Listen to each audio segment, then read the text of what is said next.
It's the mother of all talk shows.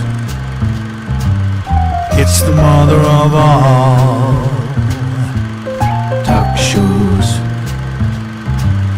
It's the mother of all talk shows.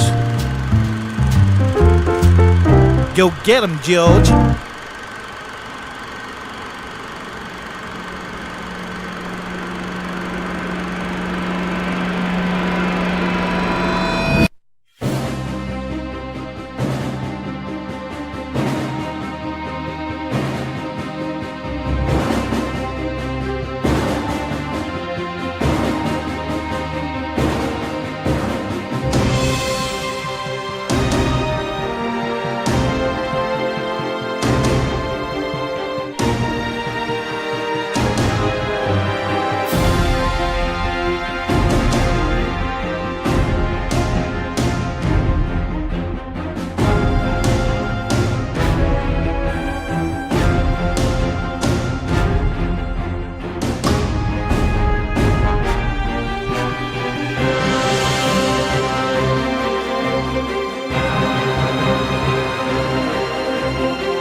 Galloway, and the mother of all talk shows. Welcome to the Open University of the Airwaves with George Galloway. It's war, the Secretary of War, the Department of War. It's war with Venezuela, with the United States Navy closing for a strike on Venezuela, which will cause a Latin American Vietnam. It's war between Israel and Yemen, following another swarm of drones which evaded all defensive systems and landed slap bang on not one but two Israeli airports. And I told you, she was trash that had to be swept out. The Deputy Prime Minister of Britain is no more. And at the cost of £25 million, every person in Britain just got a shrieking alarm on their mobile telephones, presumably to tell us there were Labour ministers in the vicinity. It's all coming up here on the mother of all talk shows. Curious about our curriculum? Have something to say? Then call us now to join the debate on the mother of all talk shows. The only education you can get for free.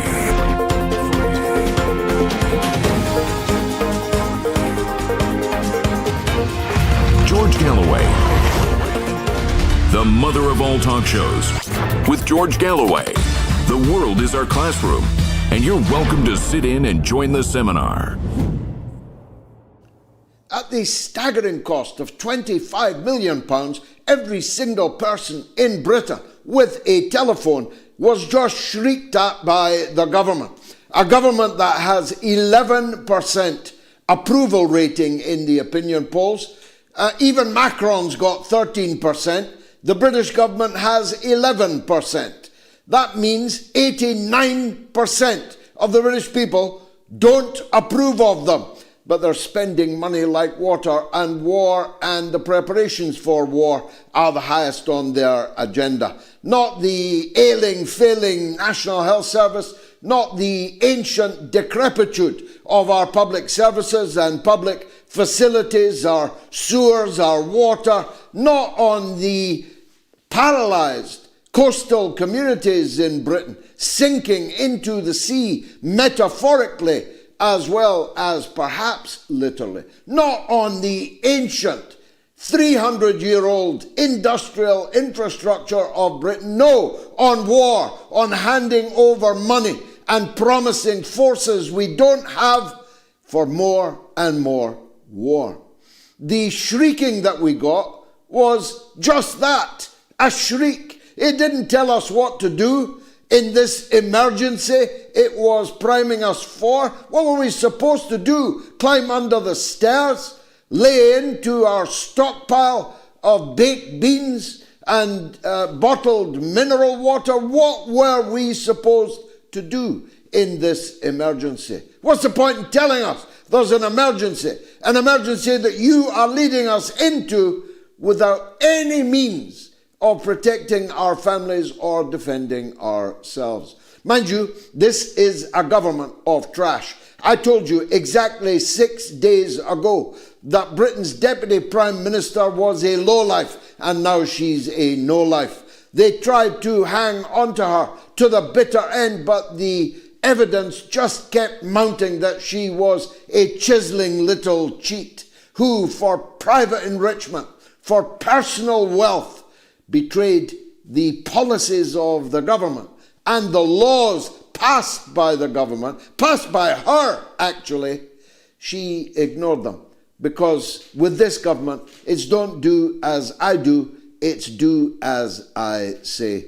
All of it would be worthy of a show unto itself, but there are much more deadly, potentially fatal, existential questions that are now reaching out all across the globe, and the British and the American government are deeply embroiled in all of them. Let's start with the most significant. In 1789, the US government established the Department of War. Who were they making war on in 1789? The Department of War was to make war on the Native American people and to complete the annihilation of the original inhabitants of the United States of America. The settlers came from far away, first from Britain, then from Germany and Norway and Denmark. All over the world they came from in the end, but they weren't Americans, bruv. The Americans had been handily disposed of in blood and thunder by the established Department of War. The Secretary of War in America in 1789 made war on Americans and may very well be getting ready to do so in Chicago this very weekend. The promise to make war on the cities and the vast urban conglomerates in America may be yet another reason to conclude that Donald Trump didn't intend to put America first. He isn't MAGA. He's anything but MAGA. He hates the majority of the people in America, and increasingly they hate him. But the clear and present danger is that this Department of War and this tattooed drunkard, Pete Hegseth, the Secretary of State for War, is literally steaming gunboats full speed ahead to the shores of Venezuela. The Venezuelan people have become mobilized. Millions of them are being armed. Militias are being formed. The very existence of Venezuela hangs in the balance. This was all kicked off by a pornographic, obscene clip which Donald Trump unveiled in the Oval Office of the White House itself. It was the summary execution of what he said were drug dealers. I'll come back to that in a minute. And I got to asking, it's a question no one has yet properly answered, how come President Duterte of the Philippines is currently rotting in a jail cell in The Hague, in the Netherlands, for, checks notes, summary execution of drug dealers? That's what he stands accused of. In fact, he's only guilty of the crime of seeking to break the addiction of the people of the Philippines to being told what to do by the United States of America. But Donald Trump did exactly the same. He says he landed American missiles on a small boat of 11 people and claimed they were drug dealers and boasted that he'd summarily executed them. No trial, no apprehension, no facts, no evidence, no drugs, no drug dealers. Every person on board was simply eviscerated. And Trump boasted of it with that idiot savant look on his face. It turns out that they weren't drug dealers at all. They were fishermen. It wasn't a boat headed for the United States. It was a boat that could only sail 200 miles off the coast of Venezuela, as can be clearly seen by the kind of engine that the boat had. Nobody told Trump, and he's too stupid to know, that to claim that this boat was headed for America with drugs could not possibly be true. It could not go more than 200 miles. And if they were drug dealers, when was it legal to eviscerate suspected drug dealers? When was it legal when you could have apprehended them for people to be murdered? For that is what they were. Murdered with the typical panache of Donald J. Trump. But that is, of course, only a mere bagatelle compared to what the Secretary of State for War has in mind. He said, nobody said it about him, he said, we are only awaiting orders from President Trump to invade Venezuela. Now, I know quite a bit about Venezuela. I've been there many times. I know the feelings, not just of the people of Venezuela, but all over Latin America, about the Yankees up north. I know that they will fight tooth and nail with any weapons that they can get their hands on against any American invasion of Venezuela. And what are you going to do once you've invaded it? You're going to occupy it? Do you know the size of Venezuela? Do you know that Venezuela is one of the biggest countries in the world?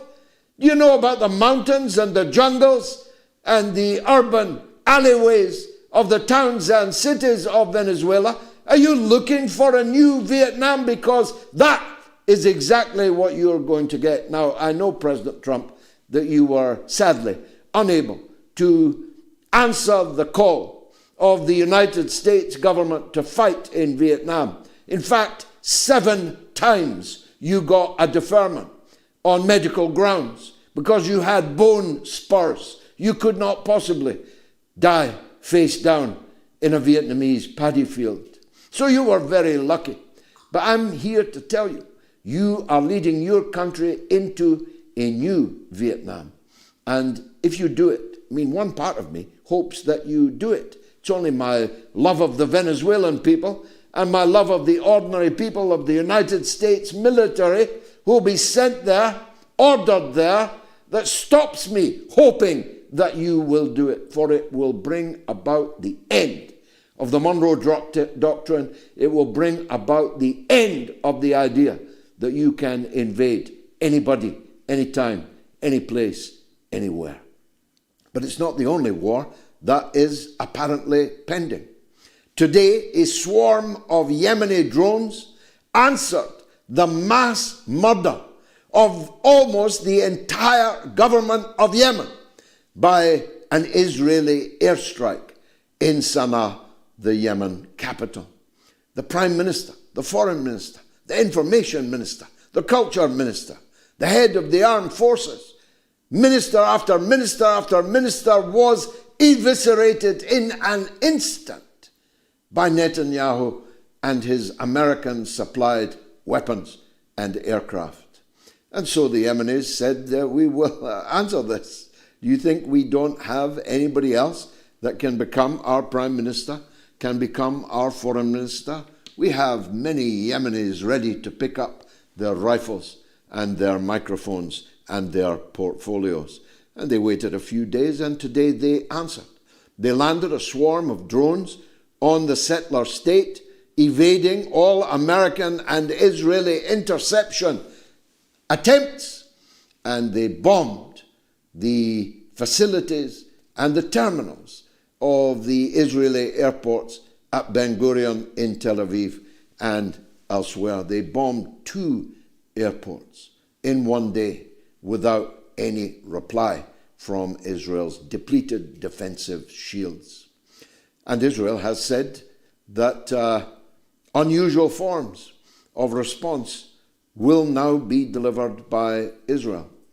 Unusual forms can sometimes mean weapons of mass destruction, and there's no reason to believe that Israel will not deliver weapons of mass destruction, because it was revealed this week that is precisely what they did in Syria. People laughed, pooh-poohed when I claimed that Israel had launched a nuclear weapon at Syria in the last few months.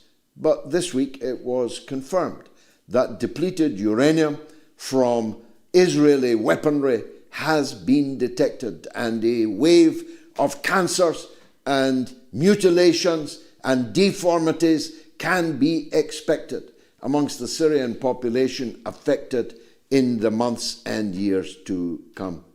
So what is it that they are actually going to do with Yemen? Yemen has effectively placed a stranglehold on Israeli traffic passing through the Red Sea. It has already, the only government in the world to do so, intervened to stop a genocide, which is the legal obligation on all governments everywhere. But none of them are living up to their legal requirements except the government of Yemen.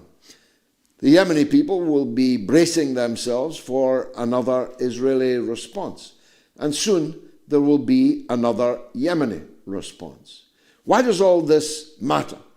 Well, right next door to Yemen is the Islamic Republic of Iran. Iran, which has rebuilt its defenses, which has improved its offensive capability, which now has Russian and Chinese weapons systems in place, is also expecting a new round of warfare with the settler state, led currently by Netanyahu. They very well may take it that attacks of an unusual nature on the people of Yemen next door is a clear and present danger to them. You'll recall that Professor Morandi didn't really have an answer to me, perhaps couldn't give an answer to me, on what I believe is a very real and significant question. If you were Iran, why would you wait for Israel to launch its repeatedly promised attack on you when you could preemptively and entirely legally launch your retaliatory self-defense strikes upon them? And I firmly believe that that is what is going to happen. Meanwhile, 2 people that you might not have expected agreed on the most important question in the world this week. They were Putin, the Kremlin, the government of Russia, and Trump, Rubio, and the government of the United States. What did they agree on? They agreed on this: that Europe is the reason why the Ukraine war shows no signs whatsoever of coming to an end. The European pygmy governments, with their 11% approval ratings, with their 13% approval ratings, with their rapidly vanishing economic, cultural, and historical power, are nonetheless openly preparing for a war with Russia. I told you just the other day, on Wednesday, that Macron had ordered French hospitals to be ready for a mass casualty event in the middle of 2026, which is less than a year from now. Macron expects France to be taking mass casualties in a war with Russia less than a year from now. The British government continues to bleat that it will send 30,000 British soldiers to face the wrath of the battle-hardened, nuclear superpower Russia in Ukraine. The fact that we don't have 30,000 soldiers, the fact that they wouldn't last 5 minutes, does not seem to have deterred the British determination, fueled by its ancient hatred with Russia, to go to war for Zelensky in Ukraine. Now, I know of nobody in Britain, and I know a lot of people in Britain, and a lot of people in Britain know me, talk to me everywhere that I go, to the shops, everywhere that I step foot in Britain. I have not yet met anybody, never, who said they wanted to go to war with Russia for Zelensky and for which side of a line Kupiansk should lie on, when it has lain on 4 different maps in 4 different countries in the last 100 years. Spoiler alert, Kupiansk will in the next hours be on the Russian side of the line. So I'll have to find a new metaphor on that one. I know nobody in Britain that is ready to send their sons or daughters to war with Russia. And I doubt if there's anybody in France who's ready to do so either. I'm of the view that they're going to have to conscript our young people into the armed forces. It's why I was instrumental in forming the No Conscription League, because we simply don't have the wherewithal to even credibly warn or threaten Russia with a war. And Trump is right, like a stopped clock. He's right roughly twice a day, wrong the rest of the time. But he's right when he said that it is the European governments that are the principal blockage to any end to the war in Ukraine. Iran, Yemen, Ukraine, Gaza, China. I spoke about it on Wednesday, and I see that the video's been frozen as a result of a copyright strike from Chinese TV. Are you crazy, you people? Are you mad? We were exalting China on Wednesday, and you banned our video on YouTube. Either you or your computers need looking at. It's all coming up on the mother of all talk shows. Stay tuned.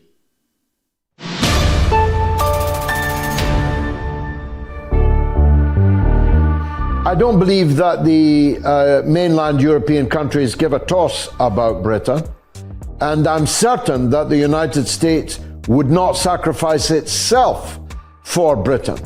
That's why I say Britain is completely marginalized.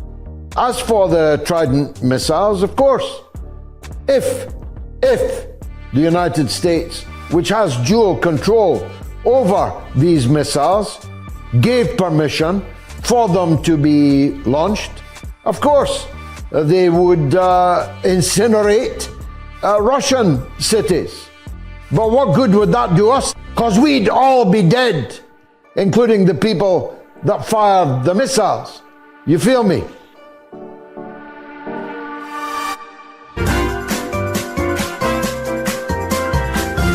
You are listening to the mother of all talk shows with George Galloway.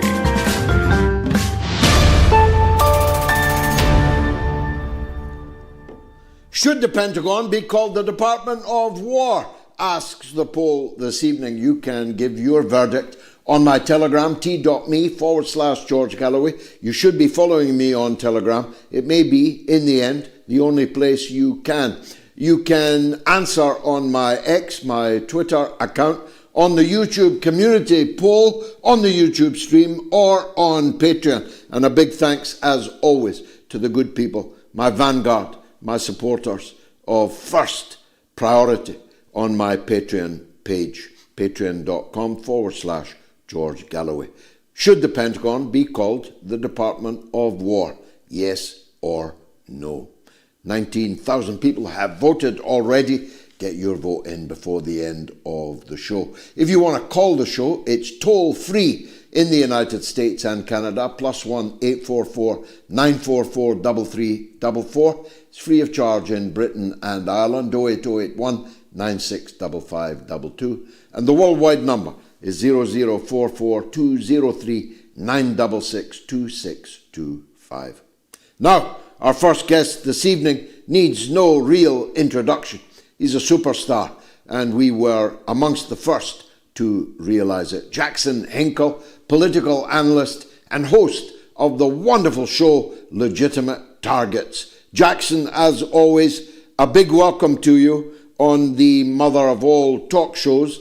Two things in particular I want to ask you about, and the first is the most pressing, I think, and that is Venezuela.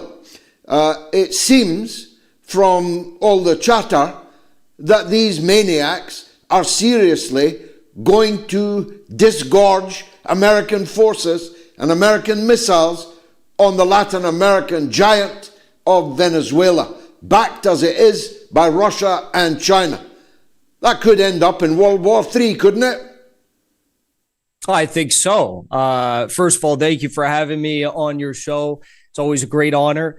This new effort by the Trump administration to wage war on Venezuela, I mean, I didn't think that this administration could get any worse, but now we're at a point where it obviously is about to. Why not release the Epstein files? Can't do that. Can't fix our broken cities. Can't release the JFK files. Wage a war on Venezuela, we can do, however, okay? I mean, this is absolutely insane. Of course, we already saw the attack on the vessel this week. No one really knows what was on that vessel. They claimed it was a drug trafficking vessel. But if you just use more than 2 brain cells, you can probably pick apart why it was not a drug trafficking vessel. I mean, boats like that, speedboats, they want to have as little weight as possible because they want to carry as many drugs as possible. There was, I think, like 11 people on that speedboat. There were several people on the speedboat. It didn't have the capacity based on the amount of fuel that it can actually carry to reach anywhere near the United States. And instead of intercepting that vessel with any of the number of ships, which have helicopters on them, in the region, which the Trump administration has deployed over the past few weeks, they decided to airstrike it. This is not the sign of a strong military, of a strong country. This is a clear indication that the United States is very weak and worried that people all across the world see and understand this. I feel that the fishing boat, as it is now said to have been, will turn out to be a kind of Gulf of Tonkin incident. It has clearly and immediately been unmasked. Its engines, its fuel, couldn't have got more than 200 miles. If it was headed for the United States, it wouldn't have had 11 people on it. 10 of those 11 would have been bags of cocaine, just for the purposes of weight. And it seemed like Trump genuinely believed it, which leads me to conclude, A, that he's an idiot, and B, that the people who are advising him are malicious in the extreme. But it will, I fear, be seen as the first shot in a totally bogus, puerile pretext for an attack on Venezuela. Now, you and I both know of Venezuela. We know about Venezuelan nationalism. We know about Latin American nationalism. We know that they ain't going to be anybody's backyard anymore, and they're not going to be kicked around by Yankee Doodle Dandy up north. So the Venezuelans will fight this. Yes. I mean, I think many Americans also are going to have a real wake-up call when they learn about Venezuela. I mean, this is a country who is, yes, socialist, but deeply Christian at heart. It's also a country that has a strong love for guns. I mean, you have millions and millions of people all across Venezuela that are part of the People's Militia. So these are not the the UCLA, the Harvard socialists that Fox News talks about, the fake socialists. These are real socialists that have a true conviction for their message, and they're fighting for their sovereignty. As for the earlier point you mentioned about the drug trafficking, it is true that there's drug trafficking in the world, and I think that if Donald Trump really wants to get a hold of it, he should look at the U.S. role in funding and arming all of these drug cartels all across Latin America, mostly in countries that are, by the way, allied with the United States, that are not considered adversaries like Venezuela is. In addition to that, he can look at Secretary of State Marco Rubio, whose path to wealth was embarked upon as a result of his own brother-in-law running a $70 million per year cocaine trafficking operation out of Miami. If he wants to go after criminals, why not release the Epstein files?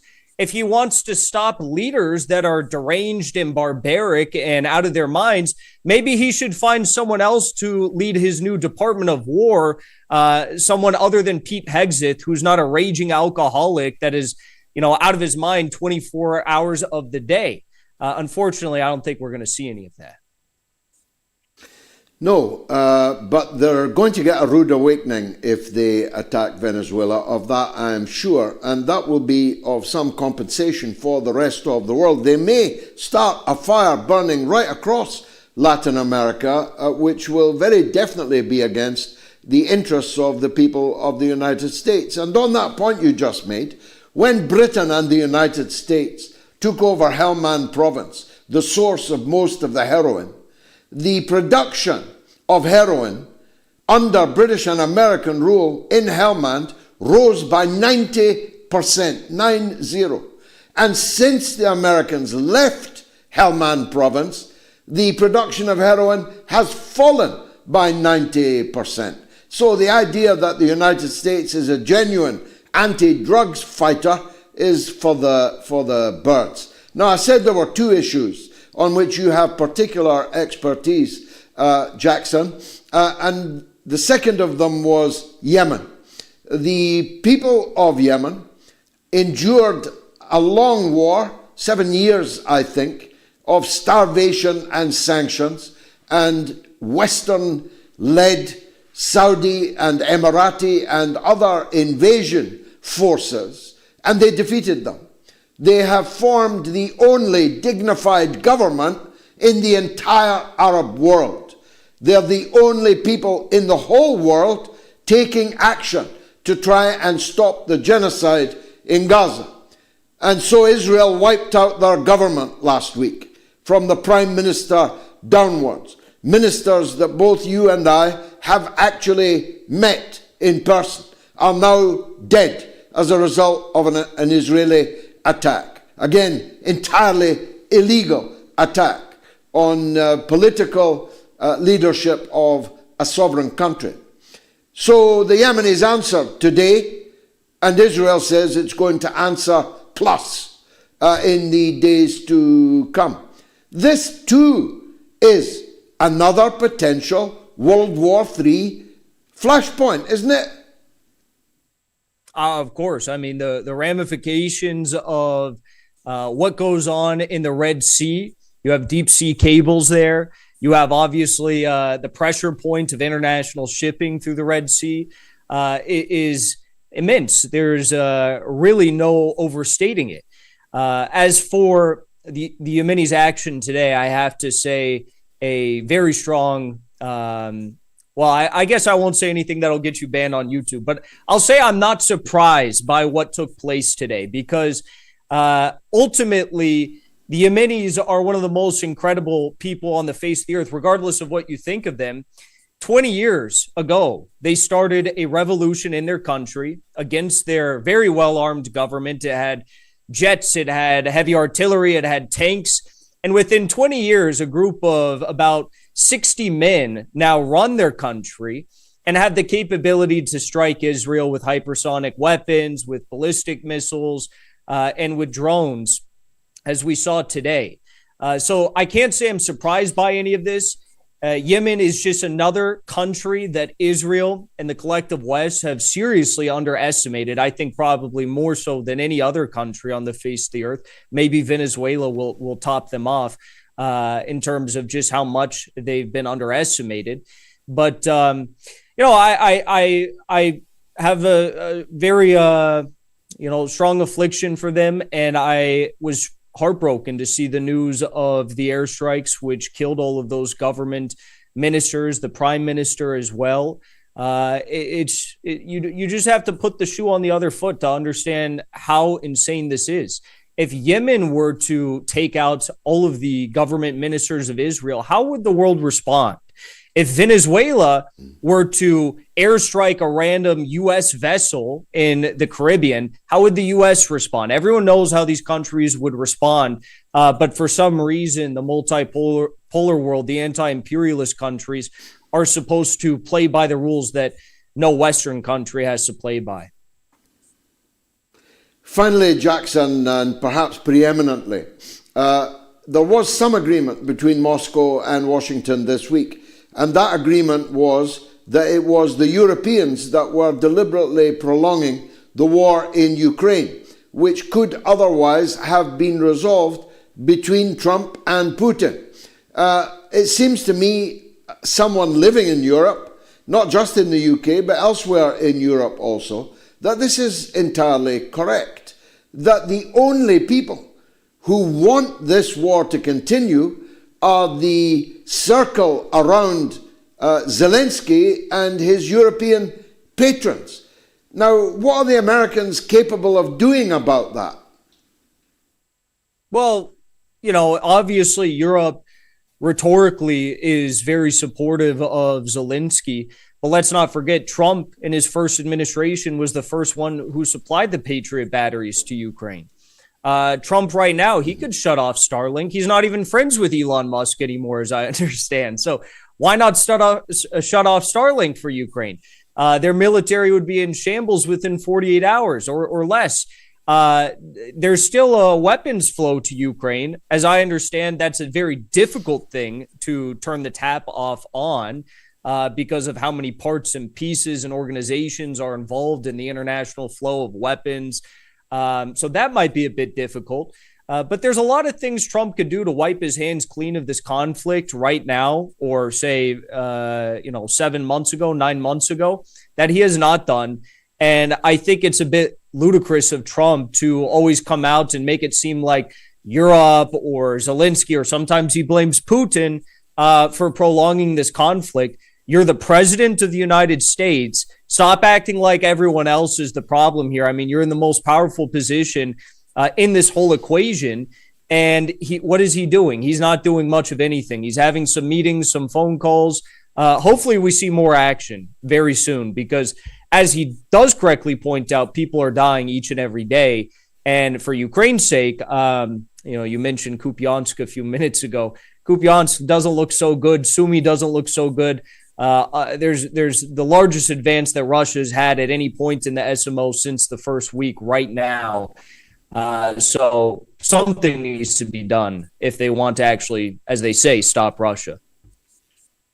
Well, as our friend and tonight's other guest, Chay Bowes, frequently points out, in fact, I think he now does it at sunset every night, Ukraine is smaller than it was yesterday, and tomorrow it will be smaller than it is today. The Russian advance, if this is not resolved diplomatically, will continue until the liberation of every last person of Russian ethnicity, every last Russian speaker is liberated, and as every last piece of territory across which Russia could be harmed in any way is back in the Russian fold. So anybody who says they support Ukraine ought to be saying, let's get this thing resolved diplomatically. Otherwise, you're not supporting them, you're helping to destroy them. Yes, I had a debate on Al Arabiya, however you say that TV show, on Friday. It's going to air tomorrow. And the debate was with the Ukrainian member of parliament. And this Ukrainian member of parliament, she's coming out and casting stones at Donald Trump's direction for trying to settle a peace. I'm casting stones in Donald Trump's direction because he's failing to establish a peace. But the Ukrainians who are with Zelensky are actually upset that he's trying to establish peace. I mean, it's the most insane thing I've really ever seen. Maybe there's some sleeper cell agents in Kiev, and secretly they understand that maybe a lot of these territories would be better off under Russian representation. I don't think so, but maybe. But this just goes to show that none of these people care about Ukrainians. If they cared about Ukrainians, they wouldn't send 1 million men to their death. If they cared about upholding the Nuremberg laws, or the Nuremberg Code, and international laws they always talk about, they wouldn't be supporting these certain paramilitary groups within the Ukrainian military, these far-right nationalist groups. And if they really cared about the Ukrainian constitution, they would not have illegally couped their president back in 2014, which is exactly what they did. They were 10 votes shy of an impeachment, but they kicked him out regardless and decided to move forward with this State Department Victoria Nuland project. So it's all very sad. Sad indeed. Wonderful, though, to see you in such fine fettle. Jackson Hinkle, host of Legitimate Targets. Thanks for joining us on the mother of all talk shows. Let me give you the phone numbers again. It's free in Britain and Ireland, 0808 196 5522. It is toll-free in the United States, +1 844 944 3344, and the worldwide number 0044 203 966 2625. Quick break, then your calls coming up next. Stay tuned.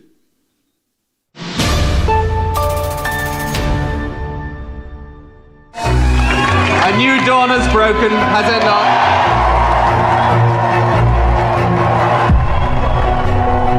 He had that Clinton thing. His eyes were round and big and smiley, and he was very charming. He became this incredible pop idol kind of prime minister. I think most people who have dealt with me think I'm a pretty straight sort of guy, and I am. New Labour was backed by the most powerful media interests because they realised he was representing them. He was caught red-handed trading policy in return for hard cash from a businessman. America has no truer friend than Great Britain. Both Bush as well as Tony Blair are now wanting to plunge the world into a Holocaust. JP Morgan paid him off for the Iraq war. The man is a war criminal. Is Tony Blair a war criminal? In my opinion, yes. Most definitely. The pursuit of money has become the dominant theme in your life. All these relationships are, in most people's estimation, corrupt relationships. No previous Labour Prime Minister has behaved in this shameful, money-grubbing way. How do you sleep at night? It's that. It's as a person.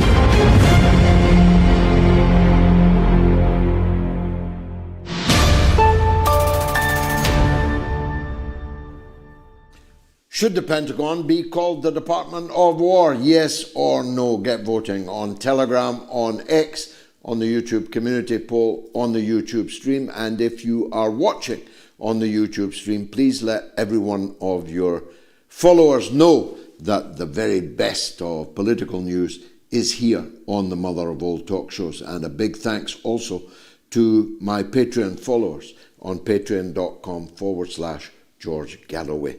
On the line from New York is Mitch. He wants to talk about Trump, who is, after all, a New York kind of guy. Mitch, welcome. Oh, thanks for having me, and I love your show. Hey, listen, the only reason I called is because ever since Trump has been made fun of because of his hands, he's been pounding his chest ever since. What do you think? Yeah, I do. I think that Trump is the most narcissistic, the most ego-imprisoned political figure ever to occupy the White House. And they say people wake up on the wrong side of bed. You can tell because they've got somebody else's slippers on. But he is permanently now like a bear with a sore head, like a man that woke up on the wrong side of bed, and the rest of the world is going to pay for it, Mitch. You're so right. And I appreciate you taking a few minutes to listen to my call. You're welcome. Thanks, Mitch. Call any time. Now, comments are also welcome. If you're watching on YouTube, scan the QR code and leave a comment now, and I'll try and read them out. Morns Lad, great supporter of the show, says the US got its ass kicked by the Taliban and currently being humiliated in the Ukraine. So now it's time to pick a supposed softer target in Venezuela to restore its ego. Well, they've got another think coming if they think Venezuela is a softer target. Dan L. says the Jimmy Dore show on YouTube has a video of Trump talking to his MAGA fans and admitted he wants all that lovely Venezuelan oil for free. And Tam McIntosh says those boats were 2,000 miles away from the American shores. There's no way they had enough fuel. And Michael Monday says America has only had a Department of War in its history for domestic and global genocide. Never was there a Department of Defense. It's a misnomer for its global war proliferation actions. And Anthony Wedgwood says, how I laugh at all those that wanted Trump over Biden Democrats. Turns out somehow he's as bad, if not even worse. The Israel policy would have remained the same, but the other policies are totally Wild West. Gary is in my home country of Scotland, and he was arrested on Palestine Actions March. Let me hear from Gary. Go ahead, Gar. Hi, George. I got out of the jail at 10 o'clock this morning. My wife had to drive 2 hours from Langham to Edinburgh to bail me out of the jail, and I'm looking at 14 years in jail apparently. You know, Gary, I think 1,000 people were arrested in London alone yesterday. Most of them were old people. Some of them were blind people. Others were blind and disabled people. Many were merely disabled people. Some of them were priests. Some of them were former diplomats. Some of them were amongst the most peaceful, meek and mild of all British citizenry, and they were all arrested by hundreds of police. And like you, they were not released until the early hours of the morning. The police were unable to process the significant number of people who were arrested for what? For holding up a cardboard sign protesting against the proscription of a group of civil disobedience campaigners who never harmed a fly, who never frightened a lamb. And you're one of them. George, I'm a Roman Catholic, right? I'm a Roman Catholic. My wife's a Roman Catholic. We have fought for our faith forever. And if I get to jail, I'll get to jail. I don't care. I'll do 14 years. Doesn't matter. I'm 57 years, George. I'll be out when I'm 71. Doesn't matter. I'm not bothered. Well, Gary, I don't know what to say, but I'm sure the audience will be at the same time proud of you and extremely sad that this has happened to you. And it has all been done by a so-called Labour government, Gary. You've got elections coming up in May. Many local authorities in England are up in May. Anybody who rewards this Labour government for this level of complicity in a genocide really doesn't deserve to share the same oxygen as the rest of us. Gary, God bless you and keep you. MOATS donors who have distinguished themselves on the wall of fame this week, who gave generously to keep the midweek show of the mother of all talk shows going, are Edward Kavanagh, Carl Scow, SKW, Mike Albini, Preston Zimmerman, and Movie Dad. A big thanks to each and every one of you, and a big request to everybody else not to take a free ride on me. I'm doing this for nothing. Don't take a free ride on me. If you think this show is valuable, you can spare £1, $1, or €1 by simply going to MOATS.tv right now and leaving your dues. Thanks for that. Gerasimo is in Canada, Ontario, on Russia, UK, US. I told you, we are the global university of the airwaves. Go ahead. Gerasimo, welcome. Hi, George. Thanks so much for what you're doing. And thank you so much for the work you're doing for the Palestinian people and indeed all persecuted people around the world. I have an idea. Thank you. I've been running through this idea for about 50 years. I think I understand why Britain and the United States hate the Russians. I don't think it has to do with politics. I think it has to do with religion. And I think it has to do with the fact that Russia, after decades of death and destruction under communism, was able to come back and reestablish itself as an Orthodox country because of all the blood of so many martyrs. And I think the reason the hatred is there is because of what Christ said. Christ said, they hated me first, they will hate you. And I believe that they're hating Russia because they also hate Christ. And I think the whole thing, it's not a Judeo-Christian world that we have to look at. It's the Judeo-Masonic world that we have to really investigate to see how many Freemasons are so involved in the British government, in the American government, in the European governments, and how they all have this policy of hating Russia, which upholds holy orthodoxy to the nth degree. Anyway, these were thoughts that I've had for I don't agree with all of that, but I agree with you on this. Russia is a Christian country. We are not. Russia is a country that stands up for family values. We do not. Russia is a socially conservative country. We are not. Russia is vastly wealthy as a country. We are not. Russia has tens of trillions of economic resources as yet even untapped, even to begun to be tapped. Russia's wealth and its size as the biggest country in the world, and Moscow, the biggest city in Europe, a city which is the new Rome. These are all reasons why these pygmy governments in Western countries hate them so much. And there are other reasons, ancient reasons, more modern reasons, but these are definitely amongst them. Thanks, Gerasimo, for disagreeing. Number one for politics this week in the Gambia, in Kuwait, and in Serbia.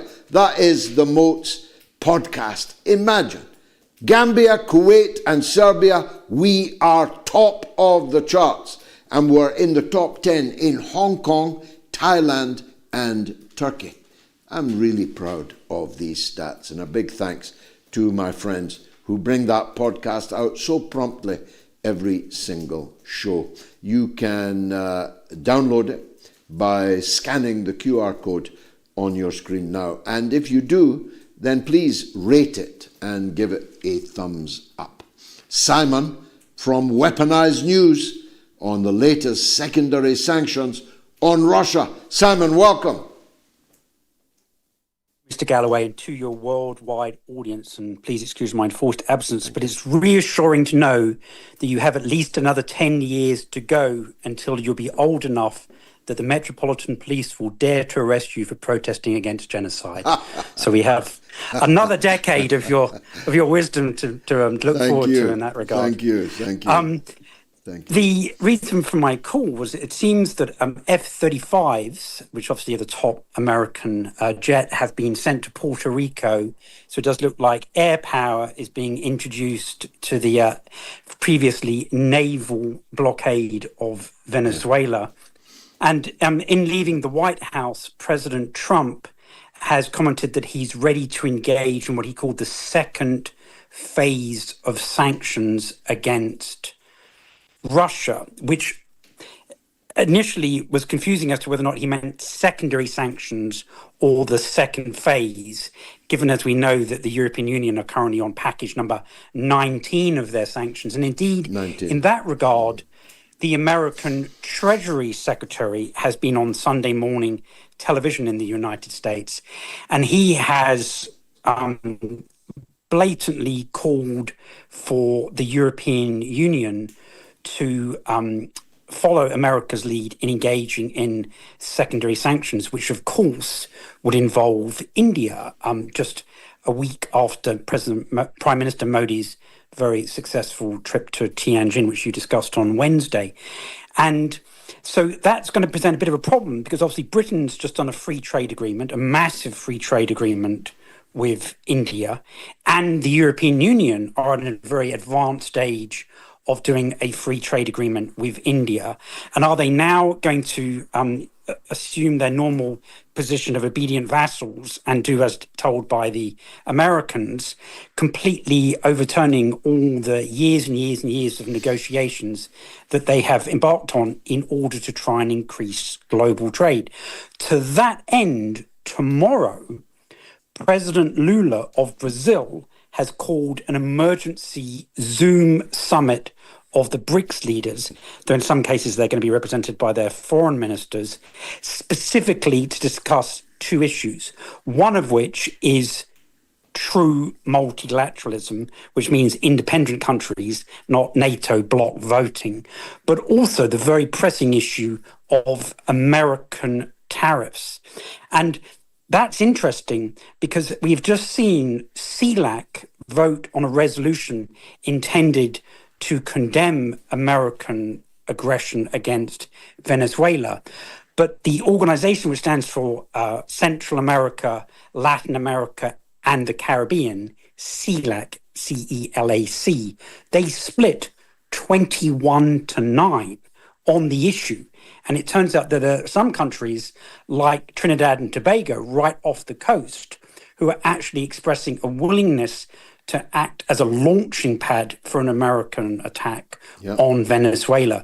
So it could actually, much like World War I, not just engulf the whole region in conflict against America, but actually split it 2/3 to 1/3 as well. So indeed, as you've indicated, a very, very difficult situation with ramifications around the world. Difficult and dangerous. Simon, I don't know if you caught it, but the United Nations is going to have to meet in Geneva because the Americans have denied, first, the Palestinian delegates a visa to go to the United Nations, of which they are members, to discuss their admission into full membership of the United Nations.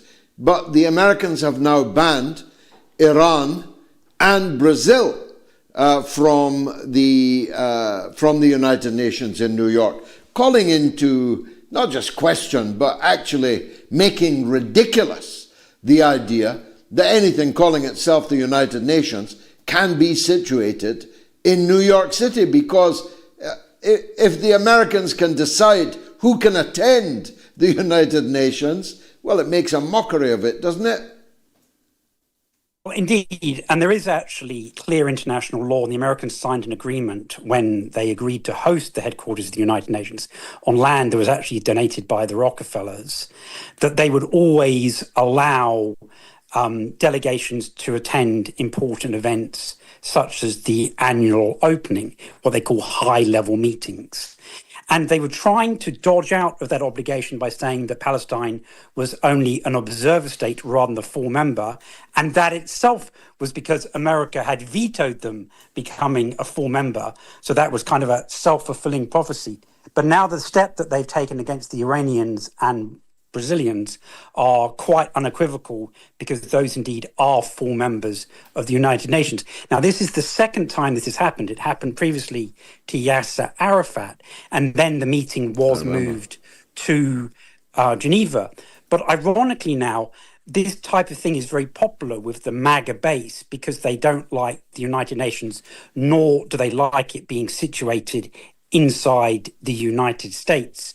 So it may actually please the whole world and the MAGA base if not just this one meeting were moved to Geneva, but the entire organization's headquarters were moved in the long run to Geneva, possibly as part of the global governance initiative that the Chinese Foreign Ministry published alongside President Xi's speech to the SCO Plus meeting on last Monday, that talks about reinforcing the true origins of the United Nations and its purposes, evolving global governance as opposed to having a revolution. And very, very few organizations, unlike Weaponized News, have actually bothered to go through that paragraph by paragraph, as we did last week, to see what the fourth leg of the initiative schemes proposed by President Xi, that include the Global Security Initiative, the Global Development Initiative, the Global Civilization Initiative, and now his latest, the fourth leg of the chair, the Global Governance Initiative, which even some of the European think tanks were saying hadn't been fleshed out because they hadn't bothered looking at the Ministry of Foreign Affairs of the People's Republic of China website, where it was posted in many, many languages. So with that, I'll leave you so you can take some of your other callers, and it's been a pleasure to speak with you again. Many thanks, Simon, for, as always, erudition is our hallmark. Should the Pentagon be called the Department of War? Yes or no? 21,000 people have voted, and by a very clear, significant majority, most people think it's merely a statement of the bleeding obvious. There was nothing defensive about the US Department of Defense. Comments, you can't handle the truth, says the US has been busy, just tried to attempt a coup, regime change in Indonesia, and now already in Venezuela again. And Justice says the president of Trinidad and Tobago has already offered the US military its ports. And Jack Plugman, great name, says outboard motors, no extra gas or navigation equipment. Yes, they were going hundreds of miles with 11 people and no water. Were they going to use the stars to find the Florida Keys? And Juan Francisco Urusti says marcorubio is a corrupt gusano. Ask him about his family links with cartels. That's a point that Jackson Hinkle made just a few moments ago. Roseanne Senna says, George, you're an inspiration. Your energy and passion in bringing us the truth is unmatched anywhere on any other platform. And there are some good ones around. Stay safe. We need you. Thank you, ma'am. Very much indeed. Let's go to London, where Giuliano wants to talk about NATO and Russia. Go ahead, sir. Thank you, George, for having me again on your program. Okay. Now, my question for you is where the next confrontation between NATO and Russia will happen. Well, according to my understanding, will be Finland. Funny enough, Finland is a country of 5 million people, and during the big financial crisis 2008, they had 6.4 unemployment rate. At the moment, as in last July, they had 10.2. There are a lot of people unhappy in Finland and without the job. Now, just to put things in perspective, the reservists at the moment, in other words, the army that sit on the bench, there are 300,000 on a country of 5 million. Still, to put things in perspective, if you look at the UK, there's got 60 plus million people. The reservists, they are 32,000, so pretty much 1/10. Now, recently, thanks to the coalition of STUB, they wanted to bring the reservist from 300,000 to 1 million. Okay. On top of that, the reservist in the UK, you can actually join the reservist if you are between the age of 18 and 43.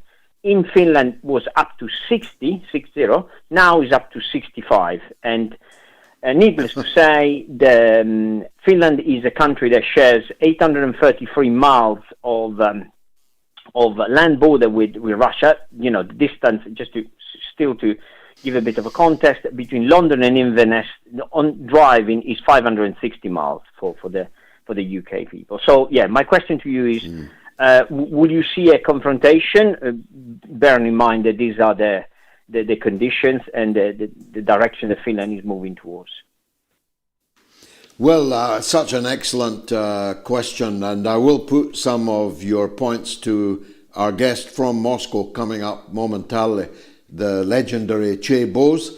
But my overarching response to what you've said is this, that the enemy will never tire. They will never sleep. They will go, if the Ukraine does eventually end, however it ends, that will not be the end of it. They will seek to, by subterranean means, destabilize and weaken Russia. They will, in some countries, do it by subterranean means, and in other countries quite openly, as they're doing, for example, in Armenia and Azerbaijan now. So everywhere in Russia's near abroad can be expected as a new front.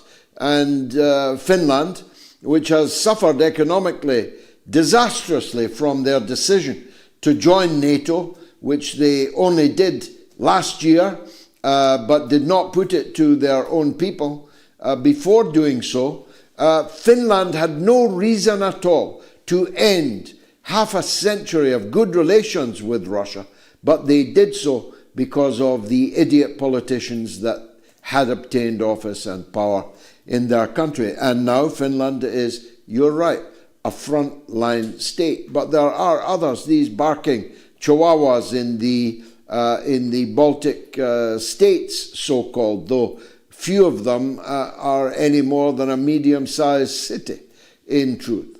Kaliningrad, the exclave belonging to the Russian Federation, is another that is in the sights. Moldova is yet another.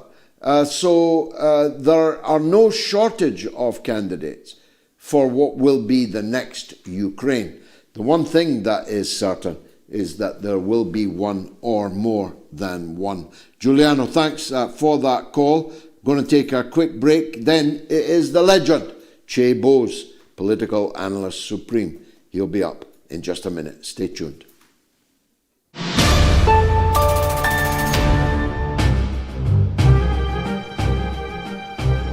He's a schoolyard bully, Piers Morgan. And he does have a big show, but then he has a big and plush and very well appointed studio. And he has a big and very well paid staff. He has a very big budget. He's an extremely wealthy man. And the combination of all of that does give you a certain head start. We, on the other hand, are a mom and pop business. There's just me and Gayatri. And the people who told me the phones are melting are my own grandchildren who are answering the phones for nothing. This is an unpaid gig I'm doing and do twice a week. Nobody pays me one brass farthing to make this show, to present this show. I'm not sure that Piers Morgan would tell you how much he makes.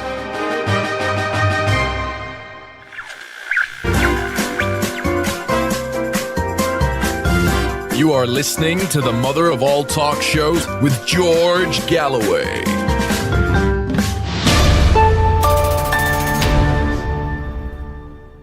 Should the Pentagon be called the Department of War? Yes or no? Vote on my Telegram, my X, on the YouTube community poll, on the YouTube stream, or on Patreon. It's toll free to call the show from the US and Canada, +1 844 944 3344. It's free of charge in Britain and Ireland, 0808 196 5522, and the worldwide number is 0044 203 966 2625.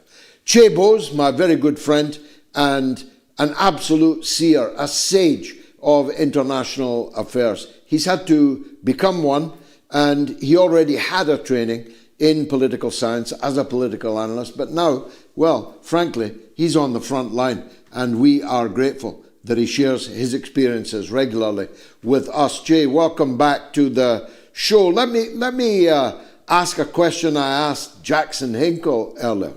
Donald Trump said in the week, and Rubio echoed it, that it was the Europeans to blame for the fact that no deal has yet been done to bring an end to the Ukraine war. But the same Donald Trump has just come out of the White House, I've just been reading it, saying he's about to introduce a new wave of sanctions against Russia. Is he serious about trying to bring this to an end, or is it all just confusion? Yeah, well, good to talk again, George. And I think the point is with Mr. Trump, I think we've discussed this before on many occasions, is it's not really whether anybody else knows what he's going to do next. It's whether he actually knows what he's going to do next. And this seems to be a pattern that's emerging with Mr. Trump. And I think we have to look at the people who are advising him in the first instance. People like Keithkellogg, whose daughter is, inextricably linked into the NGO sector in Kiev, very friendly with Mr. Zelensky, I believe. You've got Steve Witkoff, who isn't a statesman, but is popular in Russia, seems to have a good relationship. You've got people like Marcorubio, as you say, who doesn't have a particular statesman's track record in foreign policy, as you were talking to Jackson about a while ago. So who exactly is informing Mr. Trump of what's actually happening in Russia? That's the first thing I'd say. And how do we know that maybe those advisors aren't that well educated, and that they're not that academically tuned into how the Russian political machine works, what the history is? When we've had Donald Trump coming out and saying, we won the First World War, we've won the Second World War, and we've won all the other wars intervening, and now we're going to change the name. We're going to change the name from the Department of Defense to the Department of War, because that's going to help us win future wars. This is the logic, potentially, I would suggest, of a senior cycle toddler, rather than that of a president. So we have to sort of say, who's advising him firstly? And the second, probably more worrying factor is does it matter who advises him? Because, as I said before, it's very much like the court of the Red Tsar with Stalin. When you go into the room with Donald Trump, if you don't advise him according to what he wants to hear, it seems that you're subject to getting sacked, like the Labour Secretary was sacked for just giving him the numbers. She was fired. So you got to ask yourself, would anybody have the suicidal tendency to actually tell him the truth about anything? So is he building a composite reality around himself of being told things that he wants? So it's like when in advising of Adolf Hitler, he was renowned for this idea of work towards the Fuhrer, try and make people compete with each other. So people would start to tell him things that he wanted to hear, purely to gain his favor. And I see this sort of model with Trump and people like Pete Hegseth doing a kind of a rap in the Oval Office about the change to the War Department. It's really quite remarkable to see the lack of insight and depth, particularly in the advice, but also in the man himself. The left hand doesn't seem to know what the right hand is doing. On a Monday, we're holding off. On a Wednesday, it's more sanctions. On a Thursday, it's less sanctions. On a Friday, we're going to go to war. Then we're going to potentially invade a country in Venezuela. It seems that it's almost as if there's some sort of fission going on that is uncontrollable. And the Oval Office is the center of this reactor. And the first thing you do when you're close to some sort of unbridled reaction is you get as far away from it as you can. And I think that's the sense here in Russia. The Russians are eminent statesmen. The people advising President Putin, Ushakov, Lavrov, these are long-term career intellectuals, number one, and also very well-educated men. Sergei Lavrov starting his career, back in Sri Lanka, or what wasn't Sri Lanka at the time, but he speaks Sinhalese. That's 50 years, half a century. And these are the guys advising the Russians. So the Russians have stuck to their initial statement. We're going to demilitarize. We're going to do what we need to do in Ukraine, denazify. Nothing has changed from the Russian side. And it seems that the more the Russians stick to what they said they were going to do, that President Putin said he was going to do, the night that the Russian army crossed the border into Ukraine, very clearly stated, the more the Russians stick to that, and the more they don't do what the Americans want them to do. And of course, what's happened in China at the SCO summit has been absolutely acidic to Mr. Trump, because he is a man who wants to be at the center of everything. And the one great world leader, leader of a great power that wasn't in China was Donald Trump. And I think that really burned him. It really hurt him. I think this is a sort of a passive-aggressive reflex thing. I'm going to do sanctions. Yeah. But will that change tomorrow? So I just think what's most important to watch is what the Russians do. The Russians won't allow themselves to be pulled into some sort of reaction against America, because the Russians are here. They're suggesting, look, we're going to continue on the route we're on. We're discussing things with the Ukrainians. We're discussing with the Americans. And, it's a very dignified response to what seems to be a quite undignified chaos in foreign policy from the Oval Office. It does look undignified, and it certainly looks chaotic. Every night I look for your good night tweet. Ukraine is smaller than it was yesterday, and sometimes you add tomorrow it will be smaller still. Just exactly how small is it right at this minute? And how far do you think the Russians, if this does not come to political, diplomatic settlement, are prepared to go? I've said to you many times, and it's for sentimental reasons as well as other reasons, I would love to see Odessa back in the Russian motherland, and then I feel real pain for the people in Transnistria who are completely marooned between two hostile forces, but are hundreds of thousands of people, Russian people, living in Transnistria. Is Russia, if necessary, prepared to take the whole of the coast all the way to Transnistria?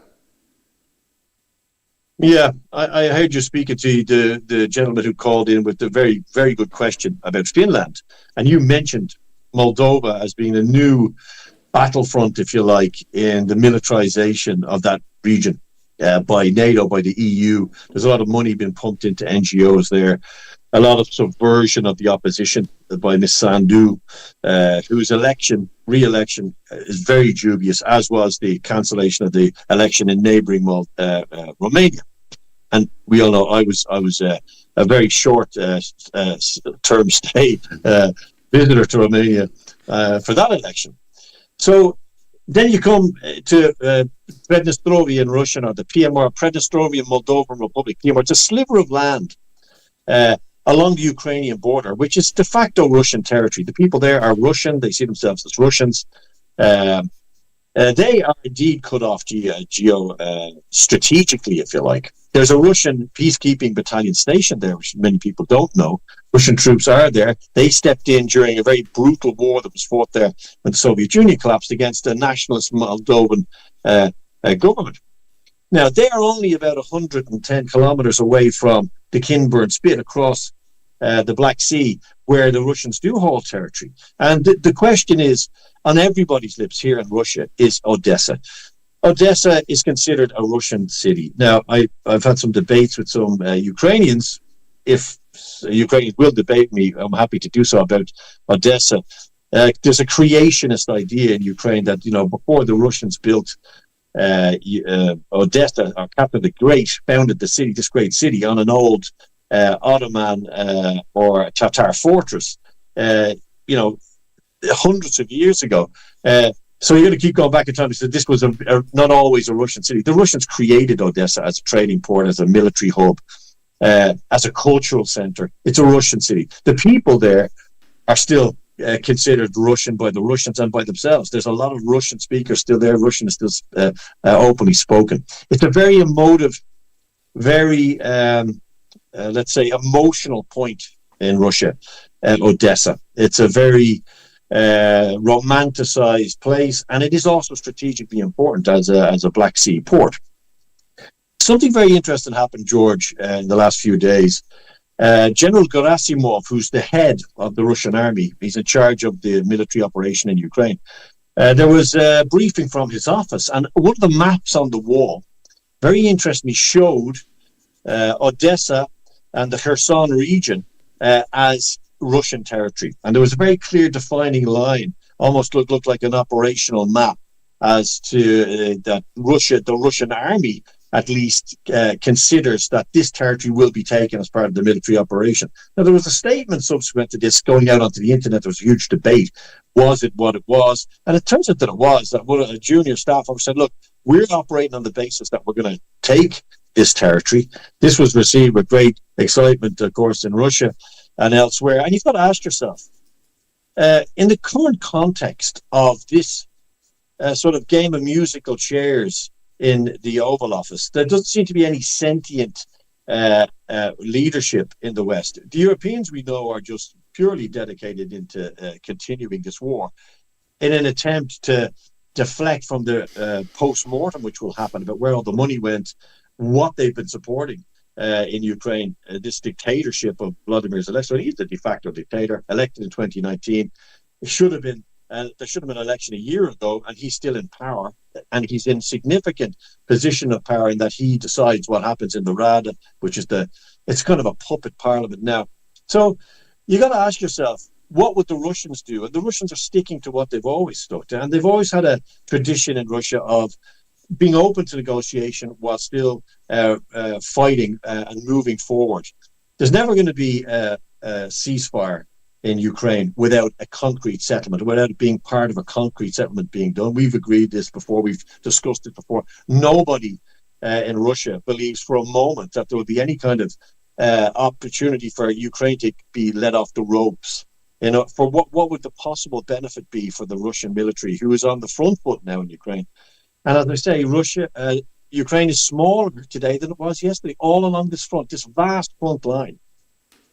The Russians are incrementally grinding forward. And the reason they're doing it very slowly is because they're not doing what Mr. Netanyahu was doing in Gaza. The Russians are very careful about their operations in civilian areas. They're trying not to destroy too much civilian infrastructure because they know they're going to be in charge of this. Every bridge that's destroyed needs to be rebuilt for the Russian military to move back and forth for logistics. So in a military sense, the Russians aren't in any hurry. The Russians want a peace and a settlement, but they do. But they want it to be a permanent one. They don't want their children to have to fight this war again. And they see that the Ukrainian military has a very, very short time limit, a sell-by date very short. Mr. Zelensky's government, we've had the scandals with NABU, with the anti-corruption agencies. We see the complete decay, if you like, in Europe politically. The most unpopular leaders in living memory across the European Union, Mr. Starmer, Fred Merz, Macron, about 11% in some polls. So the Russians don't need to do anything in a hurry right now. They're winning on the battlefield. The economy is growing. There is pressure on the economy, of course. But Russia hasn't switched to a full war economy either, which is not a fantasy in the West, that the Russians are in a wartime economy. They aren't. The Russians are probably fighting this war in the first part of the first gear. Russia could mobilize 6 million men over the next 4 months and swallow Ukraine whole if it wanted to. But that's not the stated aim of President Putin. So I think, as I've said before, that the likelihood of this ending on the battlefield becomes far more likely the more chaos we see in Washington, the more incompetence we see in Europe, and the more advances we see on the ground from the Russian military. But finally, and thanks for your time, Chay, the final settlement will have to take account of the point I was making in relation to a previous caller.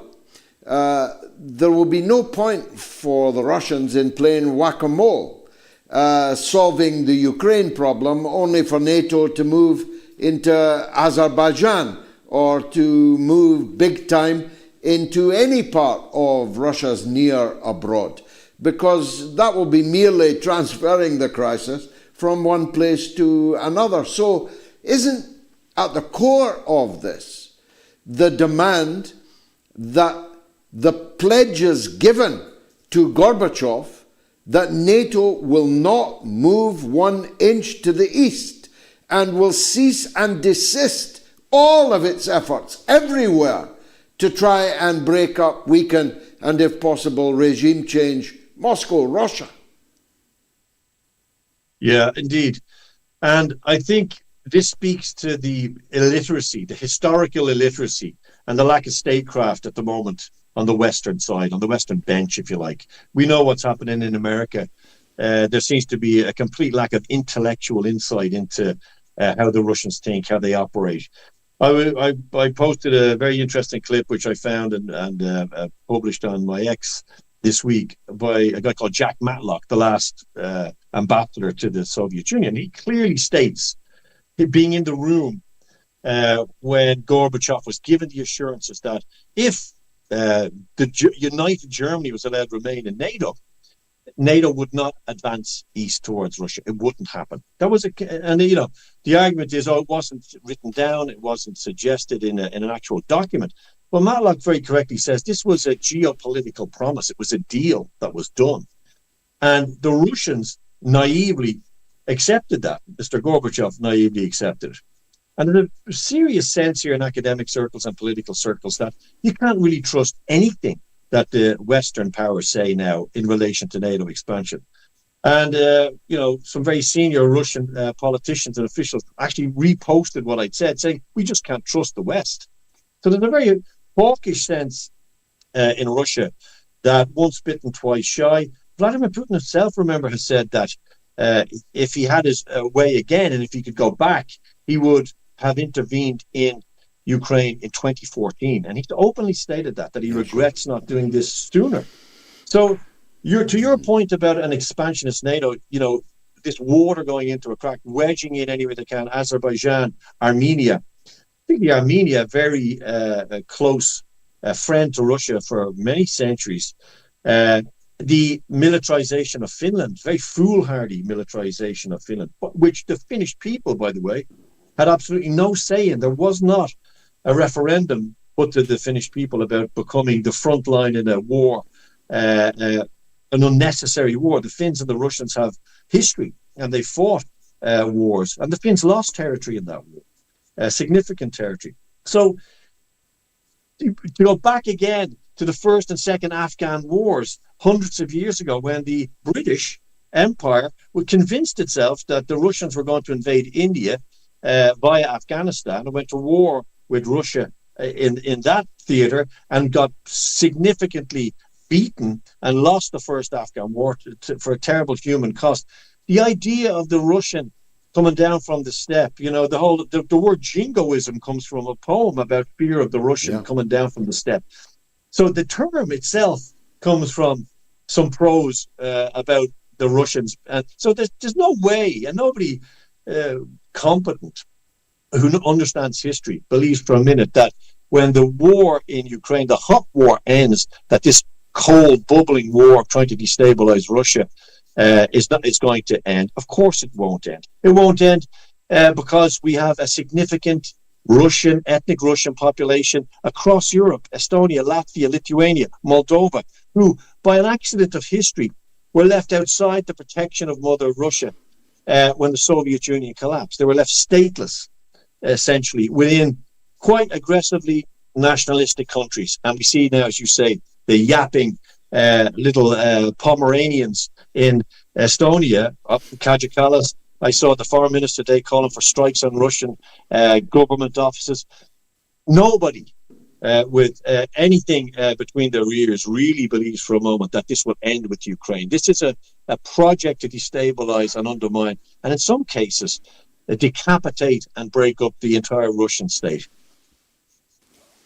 And talking of little Pomeranians and Chihuahuas, NATO is now led by a guy in a baby grow who repeatedly, almost daily, is dishing out insults against Russia, against the president of Russia. Yesterday or the day before, he said that Putin was no more important than the governor of Texas. I mean, this guy has no mandate. He was kicked out of politics in the Netherlands. Nobody elected him any more than we elected von der Leyen. And yet they are full of the most rabid war talk when the economies and indeed the societies of the countries of Europe are falling apart. Yeah, Mr. Rutte is a very interesting character. I've spoken to a lot of my Dutch friends about him. And this thread that seems to run from exceptionally unpopular leader in a country, Kaja Kallas, the same, very unpopular, smell of corruption around them, as there is with Mr. Rutte, lots of controversy, nothing could be made stick. And he recently criticized the head of the Russian delegation to Ukraine, who negotiated the swap of the deceased soldiers and also the prisoners.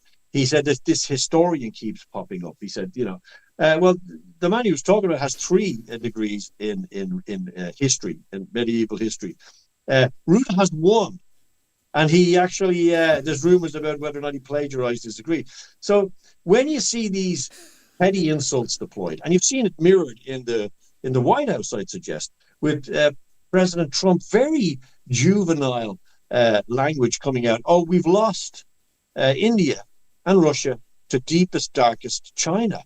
I mean, this is almost like seeing the sort of the statecraft, which is at the heart of good relations, being pulled apart by someone sitting on a toilet on their phone. And you have to wonder to yourself, what level of control is actually there regarding implementing foreign policy from someone who can say such remarkable things and then tap Mark Rutte on the back in the Oval Office as he says he's going to annex Canada, which is a NATO country, and then probably invade Greenland. And there is the apparent Secretary General of NATO grinning like a lobotomized trout in the chair beside him.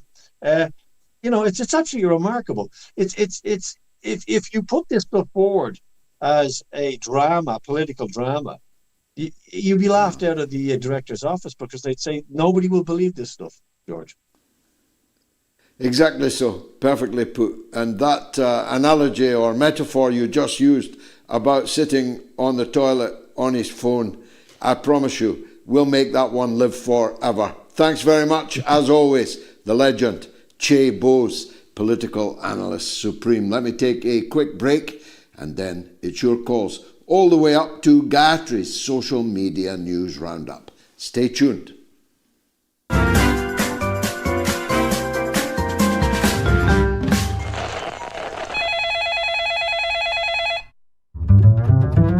There's a group of people in Twitter who are daily posting discussions about Gaza, Lebanon, what's happening, news updates, aid for Gaza, and trying to enlist the help of Jordan and France and any other regional entity that will help get more aid into Gaza and all of Gaza, all of Palestine, for everyone who suffers. So I want to request that everyone who is listening to this go to your local council meetings and peacefully request that their representatives at the local levels do this, because it works. Thanks for the call, Pia, in Uruguay. I'm a free man of the city of San Francisco, awarded to me for my work on Palestine, on the steps of City Hall itself. So it was a particular delight for me that the San Francisco Council voted by 8 votes to 3 to demand a ceasefire. And that decision didn't come out of nowhere. It came out of campaigning to force the local authority representatives to vote.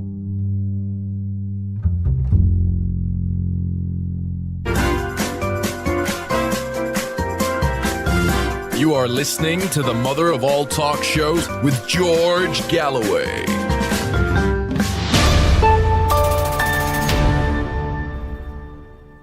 So, a last call for votes on our poll this evening. Should the Pentagon be called the Department of War? 22,293 of you have voted. You've got 7 minutes left to cast your vote. On Telegram, 73% say yes, it is correct to call it the Department of War. On X, 64. On the YouTube community poll, 67.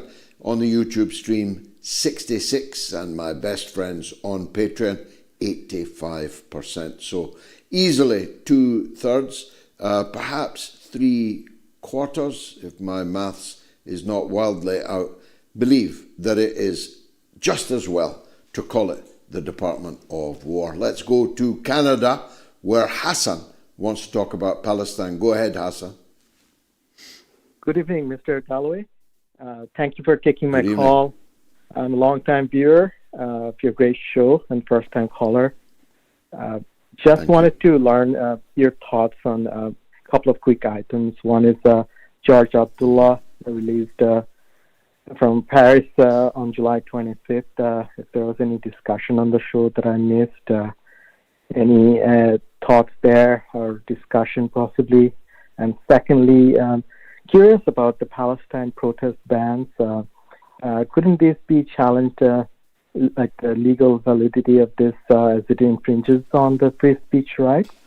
I would assume that... Well, Hassan, on the latter point, it is subject to judicial review now, although the British government has appealed against the decision to allow an appeal, to allow a judicial review.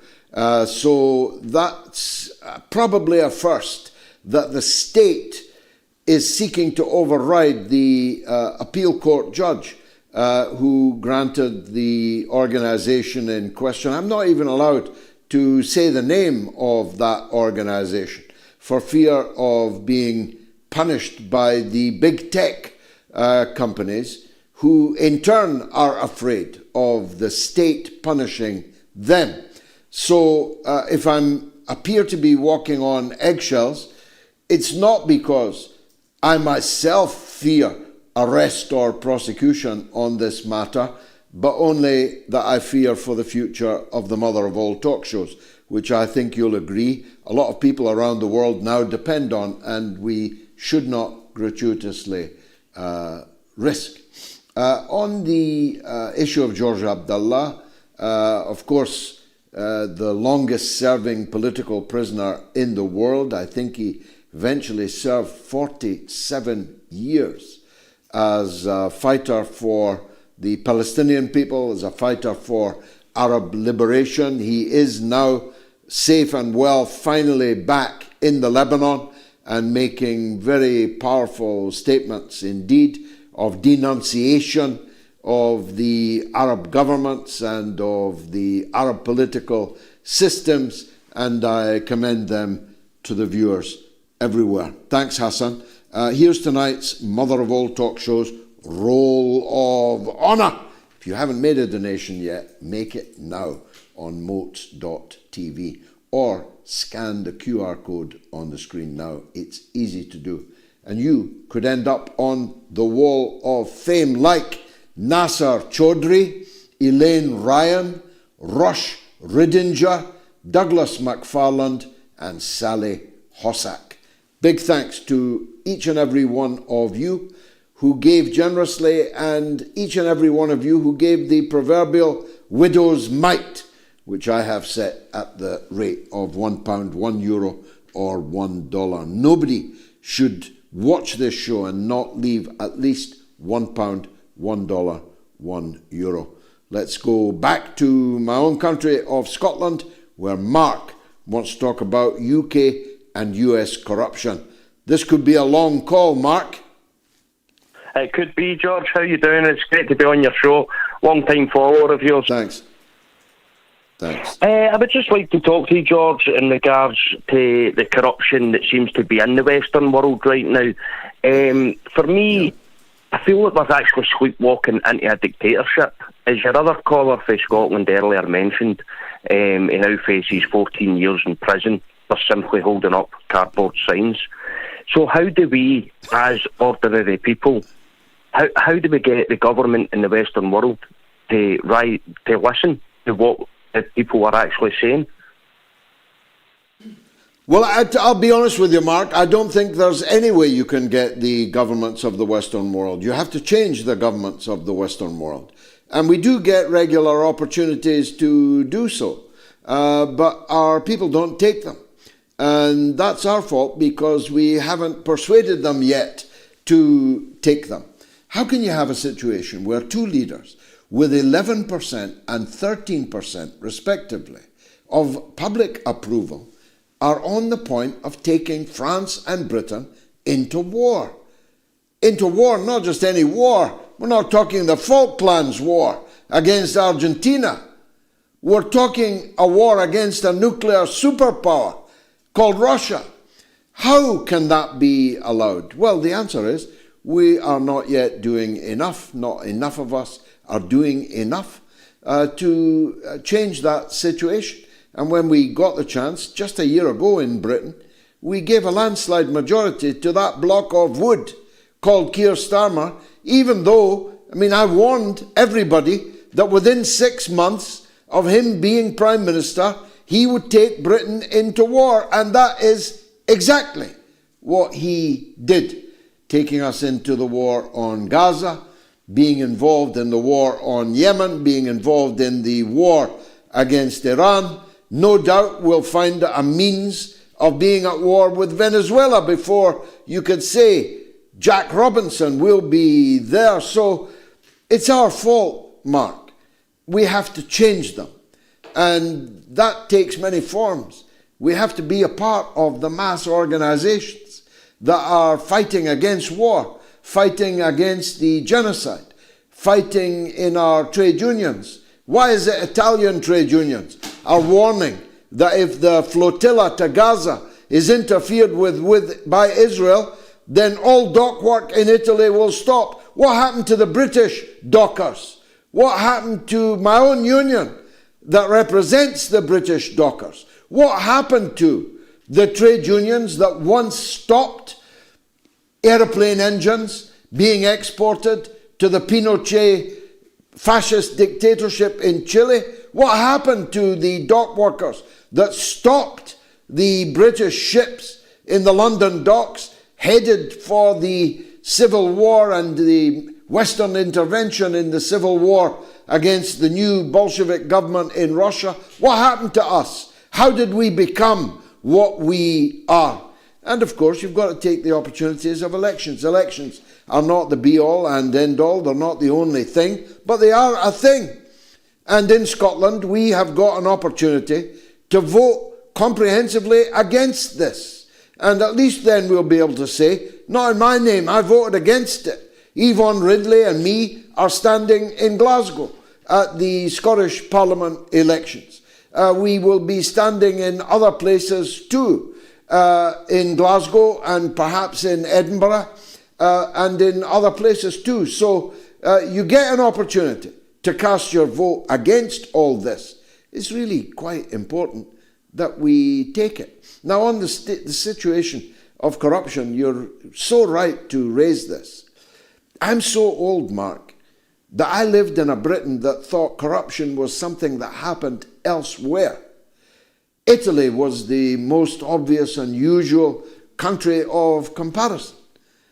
We lived in a Britain, maybe we were wrong, but we lived in a Britain that was thought, widely believed by its people, to be the least corrupt country on earth. We know better now, sadly. Mark, thanks for the call. Paul Blocksage says Ukraine is a thorn in Russia's side, and the reason why BRICS hasn't destroyed the dollar yet, to save the dollar, the United States needs Russia to be engaged in forever proxy wars. Well said, Paul. Natalie M says, my co-worker is Ukrainian, and he shared videos with me on how they are swooping men up off the street. It's unbelievable, Natalie. They've had at least 400,000 people have deserted the Ukrainian army. 9 million Ukrainians have fled the country. and none of them, virtually none of them, will ever go back. Half of the prostitutes in the bordellos in Germany are Ukrainian. Soon, armed crime, vice, drugs, weapons will be a Ukrainian thing, as a decade or two ago it became an Albanian thing. This is a full-blown catastrophe for Western countries. And of course, the US, Canada, Britain, Germany is filled with military-age Ukrainians who should be back in their own country, joining up in the army, but who will never do that. So not only are they now conscripting elderly men, they're conscripting young women, even pregnant women, even Down syndrome men have been conscripted into the Ukrainian army. And as you say, Natalie, every day a new video appears of a press gang dragging somebody right to the front line where their life expectancy is very short indeed. Barry says, I'm sure Russia has observers, advisors in Venezuela, but it's not going to directly intervene if America does anything stupid. I wouldn't be too sure about that. China has just put a very significant investment into the Venezuelan oil fields, and it's certainly not going to allow Donald Trump to take them away from them. Justice says Venezuela and Guyana have ongoing border disputes dating back to the British colonial era. Guyana is being used as a proxy against Venezuela. Trinidad and Tobago to Puerto Rico is a major cartel smuggling route. It certainly is. Trust only God says there's no country on earth that poses a threat to the world's peace and democracy greater than the sick US hegemony that is in rapid decline. Brilliant. Felix is in Vancouver on the Gaza Day Off plan. Go ahead, Felix. Welcome back. Assalamu alaikum, George. Can you hear me? Alaikum salam. Alhamdulillah. Very good. Thanks. Well, thanks for taking my call again. I really appreciate it. You kind of hinted in the previous caller, you're hinting towards personal responsibility. And I just wanted to remind everybody to please join us on Wednesday, October 8th for Gaza Day Off. We have a bunch of posters. You mentioned artwork last time, so we took action and we put a bunch of posters, and some positive updates is we got the biggest Muslim food bank in BC to advertise this, and also a local mosque here. So we're going to keep pitching other mosques and other faith organizations and businesses and things. And I don't know if you heard this, George, but on Friday, I heard that Lush Cosmetics, which is like a huge cosmetics business, had actually shut down all their shops on Friday. And so if anybody is listening and they own a business, I would really suggest that this can be a very powerful way to, stand up against what's happening. And who knows, maybe that would be a useful person to have on your show. I think his name is Mark Constantine. And so anybody listening out there, please tell your friends, please share this. There's thousands of listeners on this show. And, if you're listening right now, you can get involved. Please don't let George's show just be your 2 hours of entertainment on a Sunday. This is something that you can do that is actionable. And George, I have a question for you, which is, there's listeners or people in the live chat that might think that, this won't change anything. How would you encourage them to act anyway, even if it's in their home or community? Why should they join us on Wednesday, October 8th? Thank you, George. Yeah, well, individual action of itself does not change anything, but a whole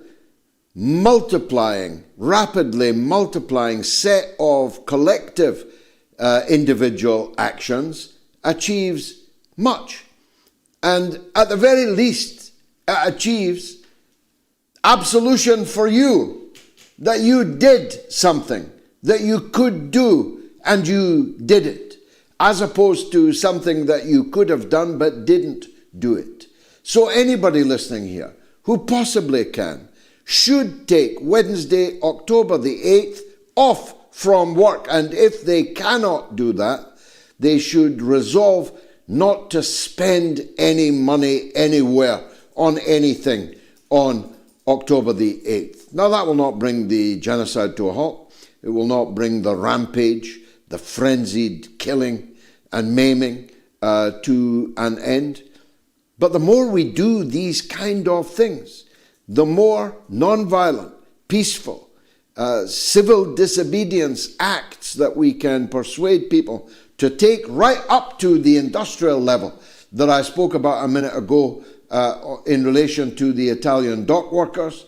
Everything that we can do, we have an obligation to do.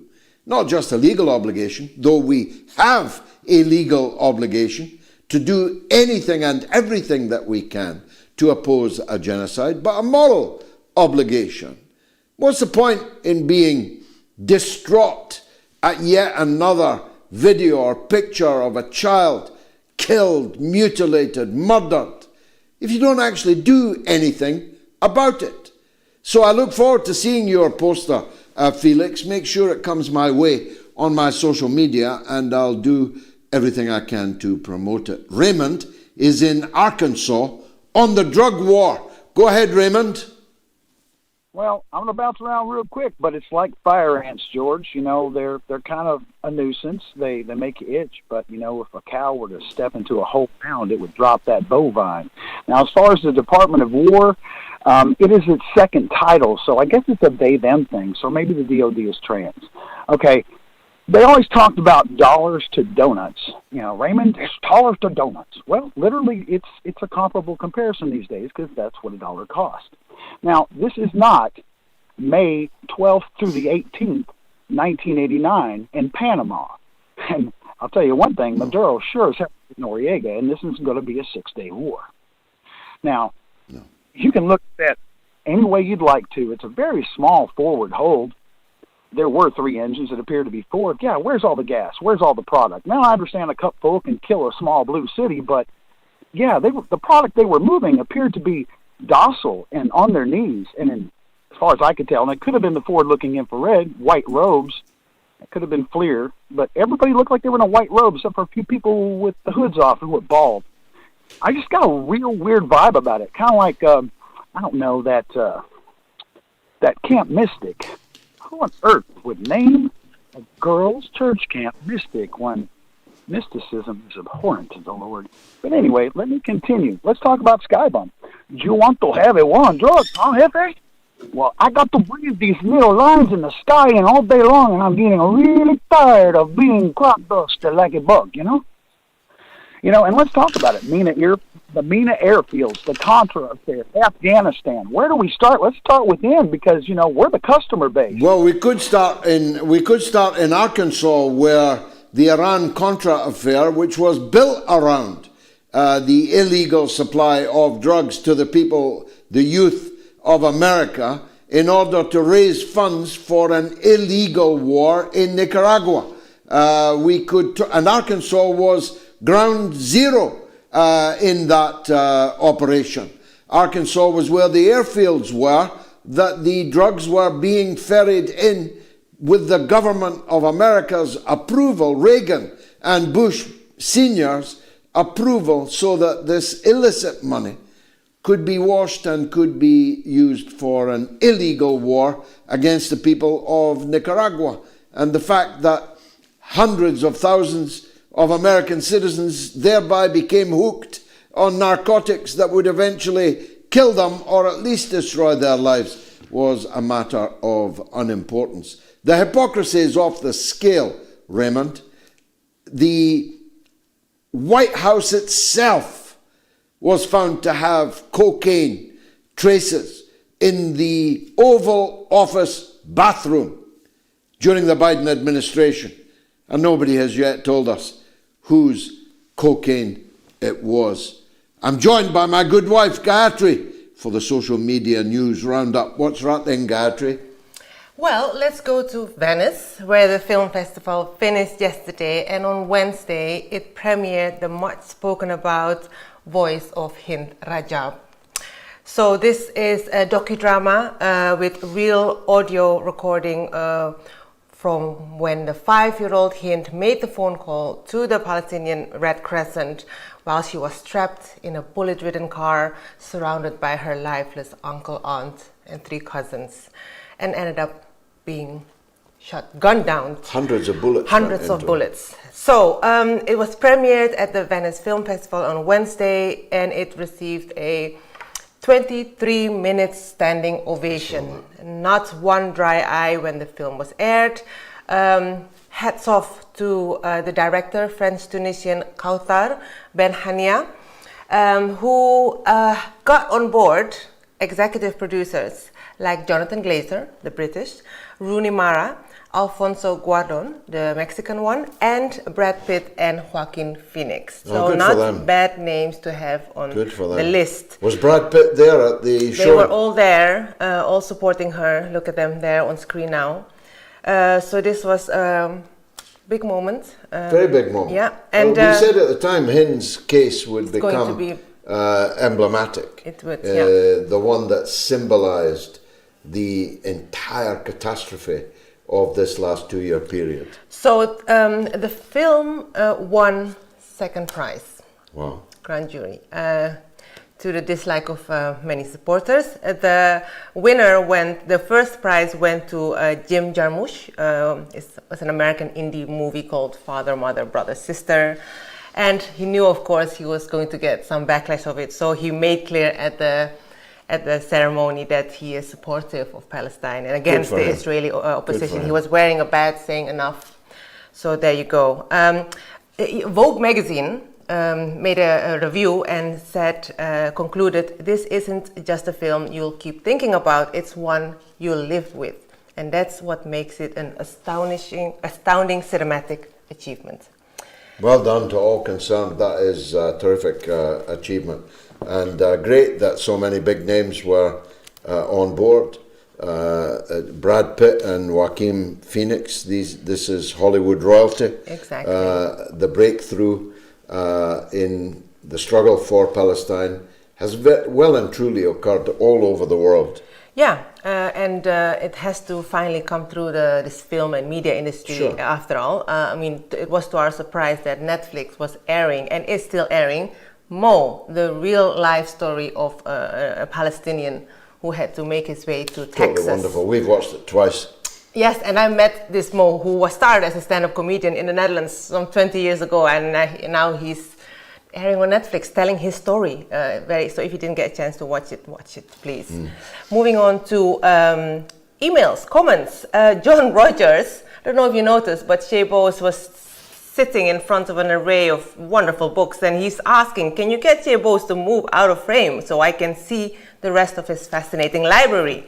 John from Ireland will tell this to Chay, so he can send you on the list. Elaine from Brighton says, do you think the Orwellian ding-dong on our phones today is really to do with an imminent World War III? If so, I want to know where all the bunkers are in my locality. I will check out the Royal Pavilion in Brighton and I will get my survival pack ready.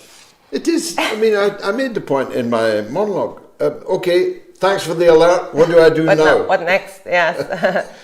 Does that mean that in 11 minutes, the entire country will turn into ash and every living thing on this island will be dead, and those that are not dead will be wishing that they were dead? What's the point of your alert? £25 million. Unbelievable. The alert cost today. Who got that contract? Bastards. Yeah. Nice work if you can get it. Nice work if you can get it. Philip Price says, the American globalists have been humiliated in Afghanistan, Yemen, and Ukraine, and in front of the world. The Americans will launch a huge display of military capabilities against Venezuela to show their own public and the world they are still the big dog. It might all go wrong, but that's what I imagine the situation to be. Thank you for your efforts. Now, quickly, some comments on the poll. Should the Pentagon be called Department of War? Some suggestions for other namings instead. Olufemi Okeniyi says perhaps the Department of Endless Wars is more suited. Oh, very clever. That's true. Exactly. The Secretary of State for Endless War. Endless War. MH60 says the Department of War, containment, redistribution of foreign assets, and regime change is actually more accurate. There you go. And Gordon Lamont... Hegseth couldn't say that. No. At least not after 6 o'clock in the evening. Mouthful. Gordon Lamont says, how about the Department of Genocide Assistance? That might cover at least for the next 25 years. Yeah. And that would be a nice abbreviation. DOG. Very good. There you go. And Graham Briggs White then says, without doubt, it should. At least it would be honest. I was born in '66 and have seen nothing but war emanating from across the Atlantic and all around the world. Yeah. I wish they would leave the rest of the world alone. Yeah. We in Britain will never have our sovereignties until US troops are off our soil and turn to the SCO. Well said, Graham. Graham's a great supporter of ours. Yeah, good patron. It has been one long bloody war. The Second World War ended just 9 years before I was born. And 9 years later, I came along, and it's been one long bloody war ever since. What's wrong with these people? They're living on God's green earth, the most priceless jewel of a planet, surrounded by beauty and potentially love and the laughter of children, and all they're interested in doing is preparing for the next war. Unbelievable.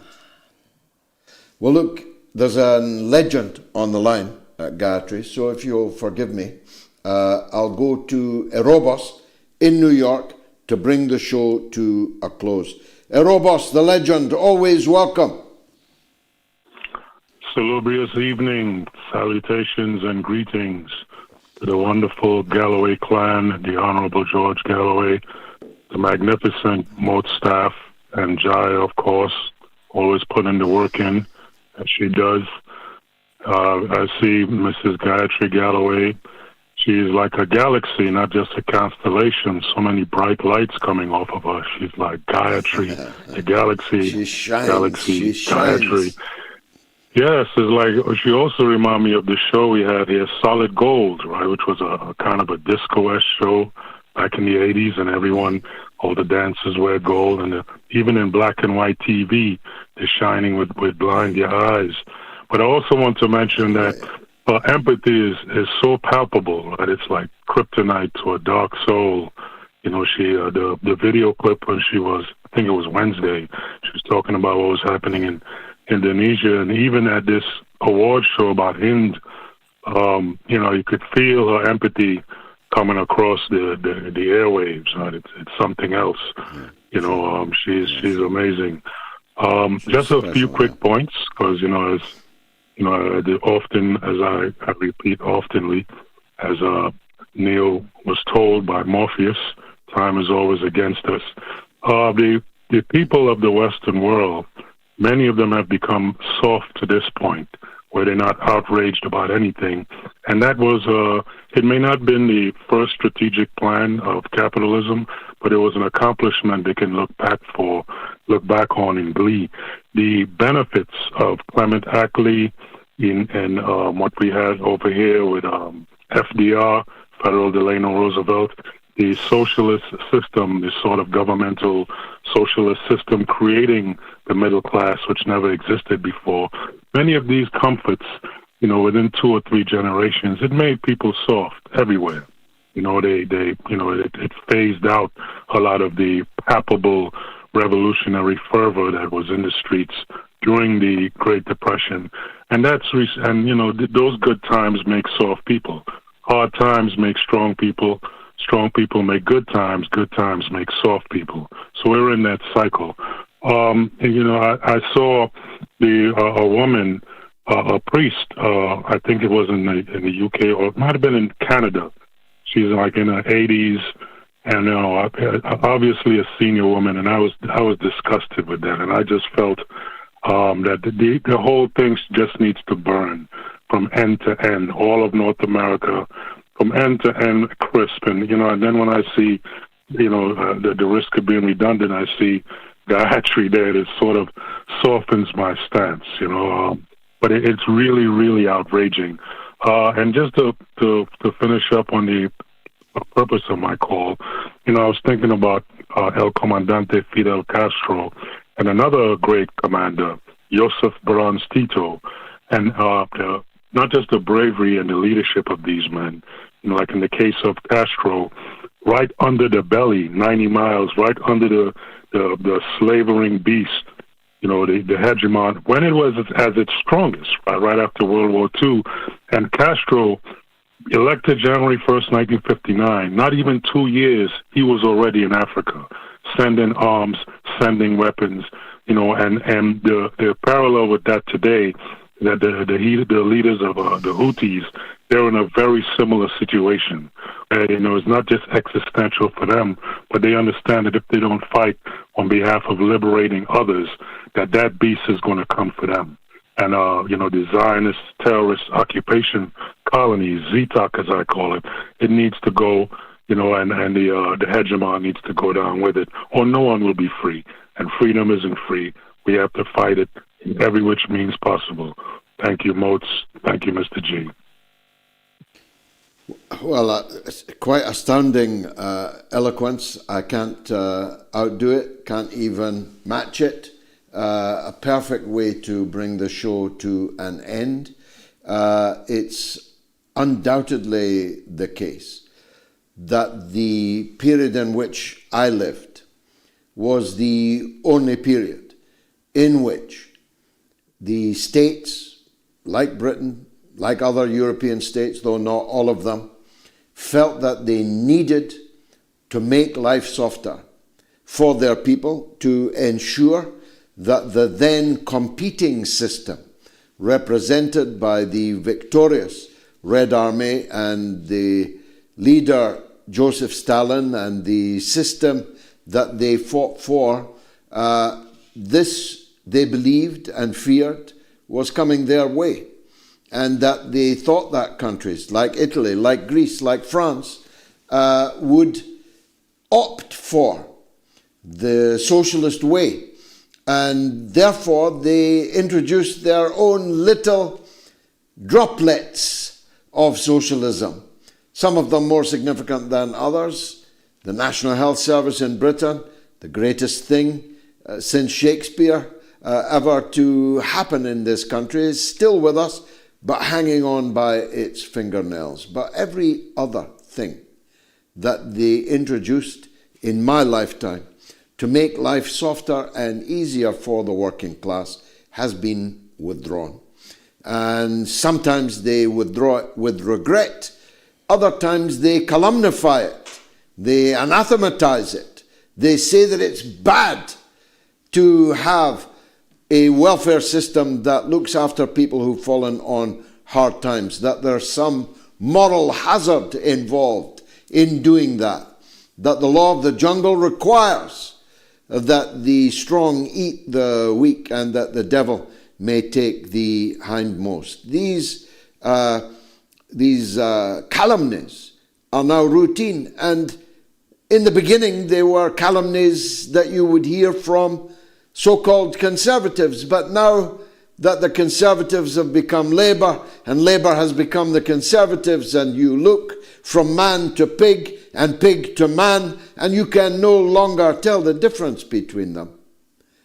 It is the prevailing orthodoxy, spewed out all day in the mass media and spewed out by both sides of our parliament. So you're right.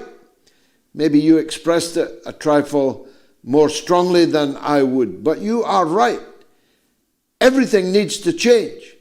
Everything needs to change. It's no longer, you may notice, last week I wore a blue tie, this week I wore a red tie. It's no longer a question of the color of the tie. It's no longer a question of an inch here or there. Our countries need a complete change in the way we are governed and the purposes for which government exists. I did an interview earlier, it'll be out in the next few days, with the rock and roll economist, Professor Steve Keen, and he and I are going to deep dive over several episodes at the stinking mess that Western economies and ultimately, therefore, Western societies are now in. We've lived with neoliberalism for 45 years or more. Since Reagan and Thatcher, we have lived the same economic system of almost half a century. And they're still telling us that that is the only kind of economy we can have, even though it has been a total disaster, a complete failure, and has laid waste our economy and therefore ultimately our society. They still tell you that these are the parameters of orthodoxy, outside of which you become an outlaw if you dare to stray. Well, call me an outlaw. Call me Robin Hood. Call me Wat Tyler. Call me amongst the men and women who say, it's enough. Everything has got to change. It's been marvellous for me. I hope it was for you. I thought it was an excellent show with great guests and great calls. And perhaps the greatest of those was from the legend, Erebos, in New York, just at the end. If you've enjoyed the show, tell other people so that the audience grows. 125 million views for MOATS in the last 90 days. Let's keep breaking records. Good night.